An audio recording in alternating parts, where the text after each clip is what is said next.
Des flaques noires reflètent les cheminées éteintes qui émergent des herbes folles, non loin de fûts abandonnés. L'usine de traitement de Tarjat, à 500 km au nord de Juba, abandonnée et pillée, laisse échapper son pétrole. Cette unité centrale de traitement recevait le pétrole des puits alentours.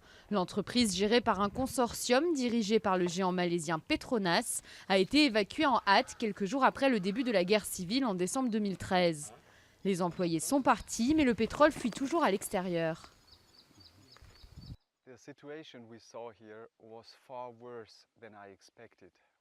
Ce que nous avons trouvé ici est pire que ce que nous imaginions.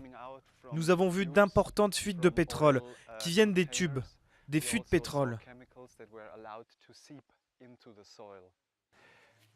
L'ONG Sign of Hope a effectué des prélèvements d'eau entre 2009 et 2013, même avant que la guerre n'éclate, et les résultats sont alarmants.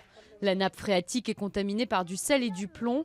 L'association évoque aussi des naissances anormales et le développement de maladies graves.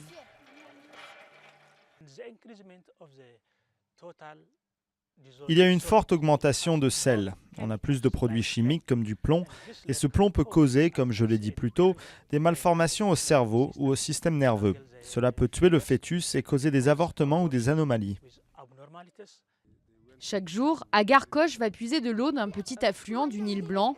Un périple de 2 heures que cette mère de famille de 8 enfants entreprend matin et soir, plutôt que de consommer l'eau du robinet de son village. Après en avoir bu, sa fille a dû partir à l'hôpital. L'eau que nous avons ici est trop salée. Et quand les enfants boivent cette eau, ils ont des diarrhées et des vomissements. Donc je préfère marcher beaucoup et récupérer de l'eau du courant. Même si c'est très loin, c'est mieux. Depuis que la guerre a débuté, le Soudan du Sud a vu l'exportation du pétrole chuter d'un tiers. Le brut représente pourtant 98% des ressources du pays. Les habitants de la région de Tarjat, eux, se moquent du pétrole. Ce qu'ils veulent avant tout, c'est avoir accès à de l'eau potable.